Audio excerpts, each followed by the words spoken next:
بسم اللہ الرحمن الرحیم۔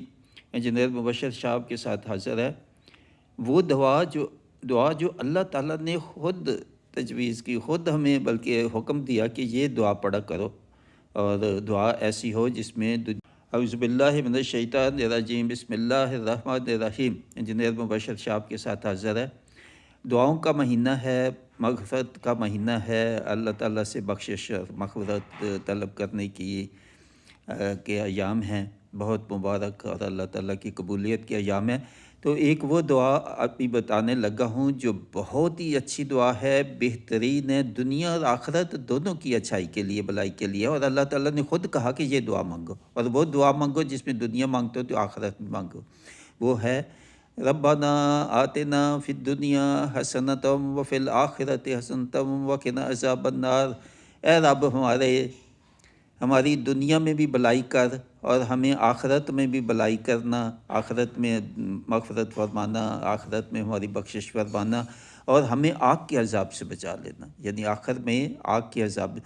قرآن مجید کی آیات ایک سے زیادہ ہیں، وہ یہ کہتی ہیں کہ جس کو آگ کے عذاب سے بچا لیا یا جو آگ کے عذاب سے بچ گیا وہی کامیاب ہے۔ تو کامیابی کا آخر جو نتیجہ، آخر اس کا سائن جو ہے وہ یہی ہوگا، جو آخرت کے عذاب سے بچ گیا وہ کامیاب ہے۔ تو وہ کامیابی کے لیے یہ دعا اللہ تعالیٰ نے خود بتائی ہے، اور یہ ہمیں حکم کیا کہ یہ دعا مانگو، ربنا آتنا فی الدنیا حسنۃ وفی الآخرۃ حسنۃ وقنا عذاب النار۔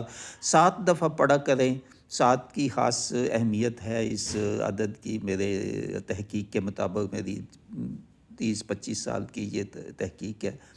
تو 7 دفعہ پڑھیں، صبح فجر کے پہلے، فجر کے بعد، تہجد کے بعد، اور عصر اور شام کے درمیان میں۔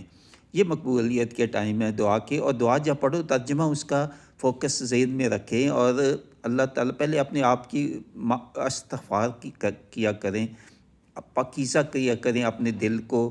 دل کی پاکیزگی ہوگی تو دل سے دعائیں جو ہوں گی نیت کے ساتھ ہوں گی کہ قبولیت کی بھی، وہ بھی آدمی کو ہو کہ جی قبول ہوگی انشاءاللہ، وہ بھی بھروسہ ہونا چاہیے اللہ تعالیٰ پہ۔ تو دعا کی قبولیت کی یہ شرائط ہیں، اور کوشش کریں ساتھ یہ کہ اللہ تعالیٰ سے توفیق مانگے کہ گناہوں سے بچا لے، یا اللہ گناہوں سے بچا لے، آخرت کے عذاب سے بچا لے، جہنم کی آگ سے بچا لے، قبر کے عذاب سے ہمیں بچا لے، ہمیں بچا لے، ہمارے والدین کو، ہمارے سب بزرگوں کو، خاندان کے جتنے آباء و اجداد ہیں ان کو بچا لو، دوست احباب جو بھی ہیں ان کے جو فوت ہو چکے ان کے لیے بھی نیت کر لیں۔